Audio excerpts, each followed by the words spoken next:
Hello guys, I'm Tom, and today we're going to explore what Las Plagas are. One of the most horrendous, intelligent, and chillingly lethal parasites ever documented are Las Plagas. They don't just invade the body. They cling to the soul, control the mind, and reshape the flesh until the host becomes something unrecognizable, something monstrous. And that's exactly why, in this video, I'll tell you in depth about the dark origin and evolution of Las Plagas, one of the most terrifying biological threats in the Resident Evil universe. To do that, I'll take you through their history, as we've seen it unfold across the different games and movie adaptations, analyzing each of their stages and transformations. Las Plagas are an ancient and dangerous species of parasites originating from Spain, known for their terrifying ability to infect their victims. Their parasitic nature and unique way of infecting humans, as well as animals like dogs and wolves, have earned them the name Plagas. These parasites have the ability to take full control of their host's nervous system, plunging them into a kind of slavery. Although their true origin remains a mystery, Las Plagas have become a key component in biological weaponry after undergoing genetic modifications. The Spanish cult known as the Los Illuminados were pioneers in the study of these parasites. After extensive research, they identified three main variants. The first variant is capable of controlling both humans and animals, while the second allows the infected to obey the will of their controllers. The third variant, created by the Illuminados themselves, was designed as a biological leech to experiment with new forms of bioweapons. Later, a corporation managed to acquire samples of Las Plagas and, in their facilities in Africa, developed the Type 2 and Type 3 variants. These new parasites were supplied by a secret organization known as the Third Organization to the rebels in the Eastern Slavic Republic, so they could fight against President Svetlana Belikova's army using the parasites along with lichens in their assaults. The story of Las Plagas goes back to the events in the Resident Evil video game series. The Illuminados cult began their research in a rural region of Spain, using Las Plagas as a tool to attract new followers. However, the Salazar family, who lived in a nearby castle, opposed the cult and prevented them from accessing the parasites. Centuries later, Ramon Salazar, a descendant of the Salazar family, was convinced by the Illuminados to join their cause, thus allowing them to resume research on Las Plagas. Even though Las Plagas seemed to be extinct, some miners who recovered fossilized samples were unaware that the spores within the remains were still viable. The infection began to spread quickly, and the village was devastated. Salazar managed to obtain the necessary samples to continue the research. Eventually, the Illuminados recreated Las Plagas and developed variants, including synthetic versions that could be directly injected into their victims. The Third Organization discovered the existence of Las Plagas in 2004, when Ada Wong intercepted an email from Luis Serra, the chief researcher for the Illuminados. Albert Weskier, an expert in bioweapons, hired Jack Krauser to infiltrate the Illuminados and obtain samples of the Plagas. Krauser agreed to receive a dominant variant of the parasite in exchange for helping to kidnap Ashley Graham, the daughter of the President of the United States. Sadler, leader of the Illuminados, planned to infect her and turn her into a weapon to infiltrate the US government and trigger a global conquest.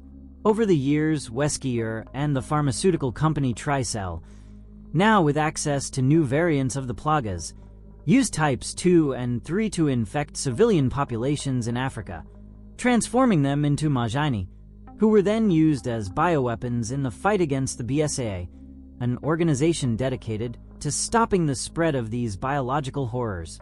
Unlike the original versions, these new Plagas were administered orally, which allowed for faster infection and near total control over the nervous system of the hosts. During the conflict in the Eastern Slavic Republic, Las Plagas were enhanced even further. The new Lickers Beta, creatures inspired by the Lickers from the saga, were controlled by the sound emitted by these parasite variants. Las Plagas spread throughout the region, infecting both soldiers and civilians without distinction, worsening an already devastating war. And now that we've thoroughly explored their history, it's time to analyze the true horror behind Las Plagas, their devastating effects on the hosts, the physical and mental consequences of the infection, and how these parasitic creatures are able to turn ordinary human beings into monsters capable of unimaginable atrocities. Las Plagas are extremely complex parasitic organisms that possess the ability to alter the behavior of their hosts by invading their central nervous system. These creatures are located between the lungs and just below the heart, connecting to the spinal cord. What makes them even more terrifying is their social nature. Unlike other parasites, Las Plagas tend to live in groups and communicate with each other, forming a collective intelligence similar to that of an insect colony. This phenomenon allows the infected, even if they belong to different species, to interact with one another. For example, infected humans can communicate with animals and other infected creatures thanks to this communication network. Luis Serra, a key researcher, described it as a form of communication using high-frequency sound waves. In their early stages of infection, Las Plagas already begin to cause symptoms in their hosts, such as a temporary change in eye color, turning red. As the parasite grows, the effects become devastating. Coughing up blood, eye hemorrhages, convulsions, hallucinations, and fainting are just some of the symptoms experienced by the infected. These parasites do not only affect humans, but can invade a wide variety of species, from mammals to insects and amphibians.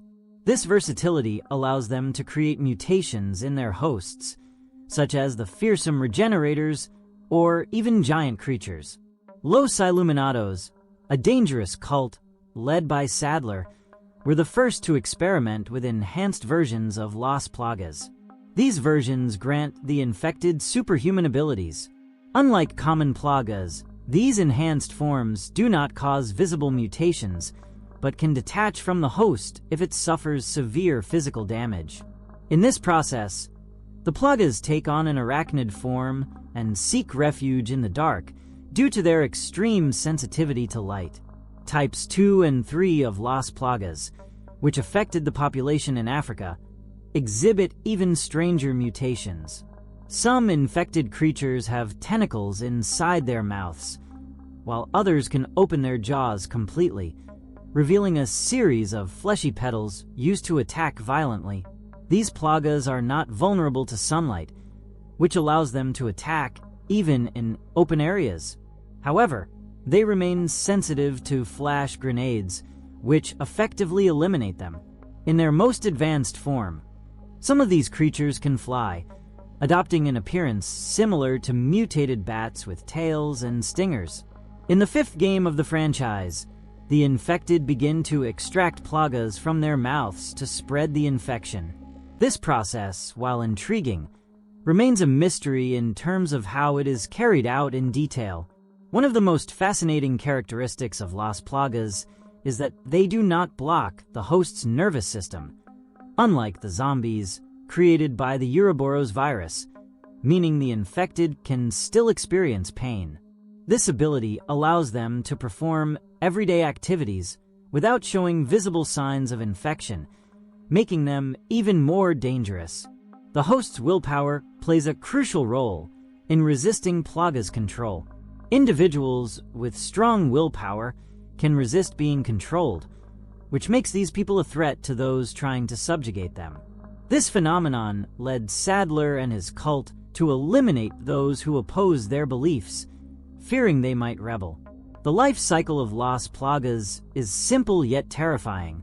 Upon entering the host's body, the larvae go through 3 phases. The first, known as Plaga A, is a pulsating mass of flesh with tentacles. In its weakest stage, it can be eliminated easily. The second stage, Plaga B, is a giant worm that can devour the heads of its victims, but it is relatively easy to eliminate from a distance. The final stage, Plaga C, is the most dangerous. It is found in the bodies of high-ranking members of Los Illuminados and is capable of spitting acid and detaching from the host upon death. This stage also has tentacles and an arachnid-like appearance. When Las Plagas massively invade a host, it undergoes a grotesque mutation, transforming into a humanoid creature with fangs and claws. Despite its resilience and regenerative abilities, these mutations are directly related to the creation of biological weapons, such as the fearsome regenerators. However, even in their most advanced form, Las Plagas remain vulnerable to light, particularly flash grenades, which are effective in eliminating them. While Plagas types 2 and 3 can infect hosts rapidly, there are temporary treatments that can suppress their growth. However, once they reach adulthood, only a radiation-based operation can remove the plaga, a process that is extremely painful and potentially fatal. And that would be everything we know so far about Las Plagas, those horrible and fascinating parasitic creatures from the Resident Evil universe. Personally, I find them to be one of the most terrifying and, at the same time, most intriguing elements in the entire franchise. Their ability to control, mutate, and destroy the human body from the inside is simply chilling. But now I want to hear your opinion. Did you already know all this about Las Plagas? Do you think they might have been inspired by a real-life parasite? And what would you do if you ever came face-to-face with one of these beings? Leave your answers in the comments, and share your general thoughts on this iconic biological infection within the world of survival horror. As always, thank you so much for watching this video. Your support means the world to me. If you enjoyed it, please share it so more horror fans can discover it. And don't forget to subscribe to the channel so you don't miss any of the upcoming monsters, viruses, or creatures we've got in store.